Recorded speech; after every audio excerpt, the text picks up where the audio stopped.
So I'm going to go ahead and save you guys the suspense right now and let you know that from season 4, episode 2 is a masterclass in horror and lore building. And let's not forget about that trauma that everybody's dealing with as well now, because this episode is a phenomenal way to set in motion everything that's going to happen for the rest of this season. However, I am still kind of losing my mind about Acosta riding around the town in a circle thinking she's going to get out, treating the ambulance like it's in Mario Kart. And with that, welcome back.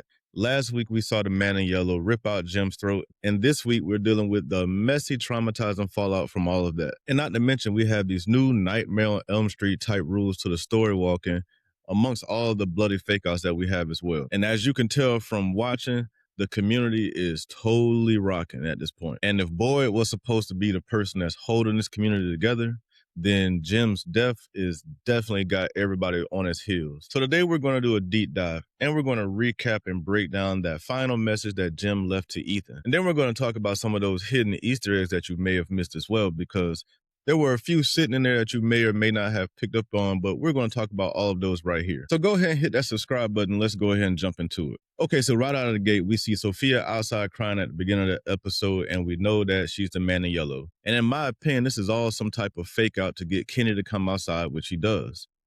And while that's a terrible decision, and he doesn't know what he's doing, he thinks he's saving somebody.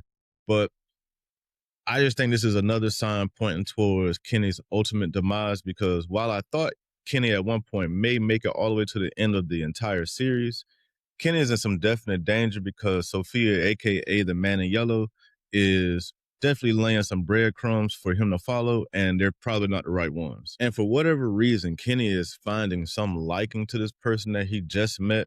I'm not sure if because she seems religious or maybe she seems calm. And we all know that any interaction that Sophia has with anybody is a complete play, because that's the man in yellow. So her interactions with Kenny, later in the episode with Sarah, all of this is a play to this ultimate goal, because we know this is his favorite part. Meanwhile, outside of Boyd dealing with the whole Elgin problem and him basically telling him to keep quiet or else, because you don't want anybody to really find out what's going on. And of course, he threatens to put him in the box if he does run his mouth, and he's just going to blame everything on him about Tilly being killed. So from there, the real drama and trauma starts to kick in when Boyd steps out onto the front porch and sees a bloody bag hanging from a pole or a sign right next door to Jim's house. And of course, we all know what happens to Jim, and we know he's dead, but everybody in the town doesn't. So everybody's staring up at this bloody bag, just wondering what's in it. And Ethan comes out of the house and he runs towards it, and Boyd catches him and, tries to hold him back. And everybody think this is Jim in his bag. We all think it's Jim in his bag because we all know Jim is dead. But they untie the bag and bring it down, and it looks like it may be a bullhead or something. But then from there, we've missed the fact that, Tabitha sent the kids to the diner. But who are kids to actually listen to their parents? Because they decided to go to the barn. And at the barn is where the real drama kicks in, because that's when the kids of all people, in my opinion, I think this is kind of planned by the man in yellow, because everything is all a plan that is being set into motion to make this town probably go into some type of civil war, definitely break and fracture from within. But the kids find their father strung up from the roof in the rafters, and obviously he's dead.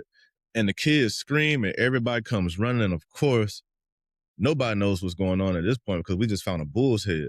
But Tabitha, Jade, and Boyd, and a few other people from the town get up to the barn and they see Jim strung up from the roof. But not before they also notice that this message is over on the wall. Knowledge comes at a cost. And I found myself in that moment asking myself, why the fake out with the bloody bag? But it does make sense when you think about it, because this is what's going to be the catalyst event for Julie to start her story walking. We all know there was an event that happened, and we all knew it was Jim dying, that made her want to explore this ability to want to go story walk and try to save him. So now I think all of this was set into motion, and the man in yellow obviously knows that Julie is story walking because they keep meeting in certain type of ways. So is this also setting events for her to eventually meet up with him in maybe a different timeline? I'm not sure. You let me know what you guys think about that down in the comments. But obviously the event of her finding her father dead is definitely going to be a catalyst to her. And we see it play out in the episode of her wanting to try to go back and story walk. And we'll talk more about her story walking in a minute. because there are obviously some rules that we didn't know were going to be in play with this, but I guess we should have known because this entire place has rules. So we'll talk about that in 1 second. But while the family is crashing out and everybody is a little bit upset, I guess this breaks Acosta on top of the fact that the radio inside the diner keeps turning on and playing its classic beats. But she decides to go to the clinic and steal the ambulance and decides to ride around town. But obviously Christy jumps in the ambulance with her. And I'm not sure why she did that because it was stupid, because all she was going to do is just ride around in circles exactly like she did. So there was no point to her doing this. And the only other thing that could have been on the other side of her riding around in circles and going crazy could have been a trap. That's the only other thing that could have came out of this, if anything. But the biggest thing in this episode, or maybe one of the biggest things in this episode, was that final message that Jim left to Ethan. And I know you guys are asking yourself the same question I'm asking myself. Is that Ghost Jim, or is that the man in yellow in another form playing Jim just to get to Ethan to try to get him to do something that maybe he shouldn't be doing? But in my opinion, I think that's probably Ghost Jim, because he drops this nugget about this dream that Ethan had back in season 1 when they first got in town, and it's about the Lake of Tears. And Jim tells him that the Lake of Tears is there and he just has to find it. And I'm sure that's going to set into motion what we're going to see later in the season when we see Ethan and Victor digging holes and stuff like that. I'm sure they're probably looking for clues or looking for the Lake of Tears or whatever that reference is. And if you guys know that reference, please let me know down in the comments what the Lake of Tears is a reference to, because I don't know. So let's unpack some of the lore drops here, starting with Julie and her story walking, because like I said, there are some rules to it, and they seem to be along the lines of Nightmare on Elm Street. So like I said earlier, she tries to story walk with Randall, and she is successful in her attempt to story walk. But we do know that she can story walk, it seems, at any time she wants to, as long as she enters the ruins. And she was able to go back to a time where she saw her father in the van. I can't remember which episode that was, but her father was inside the camper or the van or the RV or whatever it is, and she's calling out to him. And he does seem to hear something. And we do know that she can make physical contact with him, because we see right before the man in yellow kills him that he tells her to go or whatever. So Jim probably does hear her, or hear her faintly. But we also see the third thing that happens is the monsters can see her as well, and it can also grab her and touch her. And this seems to be one of those rules, like if you die in this dream or while you're story walking, you're probably going to die in real life as well.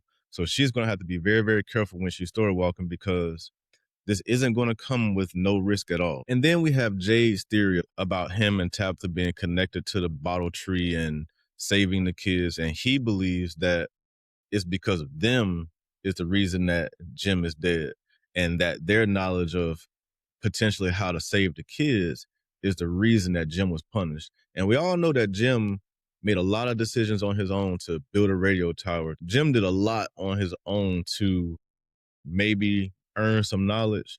So we don't know if them visiting the bottle tree and playing the violin and learning what Akui means is the reason that Jim is dead. But I guess it's one of the theories that's out there as far as it goes. So we can run with that, but there are many reasons that Jim could be dead, and it could all just be to set up something else. Now we need to talk about some of those Easter eggs that the writers left in the episode for us, because they're trying to leave us pieces to this puzzle, and I guess it's up to us to try to figure it out, because they're obviously not going to just tell us. So let's talk about that jukebox again that turned on inside that diner playing Good Morning for Acosta. If you look up the lyrics to the song, it is literally mocking the Matthews family and everything that they're going through right now. The lyrics mention a wife who can't save a life being stuck in a town of closed ruins. Sounds familiar, right? And everyone running around half asleep. So there are theories out there that they could maybe be in some type of sleep state, or maybe this is some type of medical experiment and they're all connected in some type of way. I'm not sure, and that's maybe too far out there, but that is one of the theories that is out there. But either way it goes, whoever's running the DJ booth is playing psychological warfare with Acosta. Now, the next one, I'm not sure if you guys caught, well, it's two really, with Sophia, and when she was in the diner and they're back there looking at all the things. You know, she made this mention, oh, it's nice that people left their things here behind after they pass on. And of course, the man in yellow would say something like that because you're the reason that everybody's here more than likely. And of course, you think it's nice that everybody's just leaving things for you to come play with later. But she goes through all the glasses and stuff like that, and she finds this one specific pair that I guarantee you will tie back to some past version of her since she thinks everything is nice. And also, did you guys notice the ballerina in there? Because that's the ballerina connection with the music box earlier in previous seasons. So they're connecting these dots, and all of this points to Sophia in some type of way. Let's talk about this because some of the dots are connecting for me, but I'm missing the other few of them. So let's help each other out here. And the last one that I have is this theory about Julie and her story walking. We noticed when she went story walking in this particular episode that she went to the RV and saw her dead. And Randall was there and acted as her anchor to pull her out. But when she went to the dungeon with Martin, she was anchored to something else. So the question here is Randall the future man in yellow? Because is he the specific anchor for Julie? Because he does, not Randall, the man in yellow does mention that, him and Julie keep meeting in a certain type of way. So is this a nod to Randall being the future man in yellow? I don't think so, because I think that the man in yellow is somebody or something that's always been there. He's this ancient shapeshifter that, in my opinion, has probably been there since whenever this thing started or whatever this is. So I'm not ignoring the Randall connection, but I just don't think that's what it is. I think Randall may be something else. But this episode was peak psychological horror. And the way they memorialized Jim's character while simultaneously using his death as a catalyst to drive all these other points forward was great. This episode gave us all of the emotional weight that we probably could handle, honestly, because the beginning of this episode felt really, really heavy. But it obviously led to planting massive seeds for what's to come in the rest of the season with the story walk and with the Lake of Tears and with the bottle tree. So there are a lot of different threads that are coming out of this episode that we're going to be unraveling as the season goes on. The acting has obviously been phenomenal, especially from the Matthews family. And I honestly feel a lot for Boyd because he is trying his hardest to keep this town together. And while he's doing that, everything on the other side is doing its best to break him down and rip this town apart. And I feel really, really bad for his character and what's to come for him, because I'm not sure what the escape route is and if they'll ever find it, but I'm not sure what condition Boyd will be in if he even makes it that far. And the one last thing I will touch on is something that was just touching my nerves, and that is Tabitha. And I understand that she is grieving and her husband just died and all stuff like that. But to kind of wimp out now, knowing that you know something about how this place works, it makes no sense to me, and it's driving me crazy, because just get back into the fight like everybody else. Everybody has lost somebody. And you know what? Maybe I'm being too hard on her, and I understand everybody needs time to grieve, but your daughter jumped right into action. And I'm not saying that you should, but your kids are out here trying to make things happen. So maybe you should try to jump in there too. And she probably will as the season goes on. But just speaking on episode 2, she frustrated me. But all right, Fromley, this is your turn to go ahead and turn on the mic and let me know what you think about the episode. Please drop down in the comments and let me know what you thought about the episode and where you think things are going from here, because I see a fractured community and I see a bunch of crazy stuff getting ready to happen. And I really think the fun is just starting. So you guys let me know what you think down in the comments, and I will see you in the next one. And please don't forget to hit that like and subscribe button on your way out. Thank you again, and I will see you then.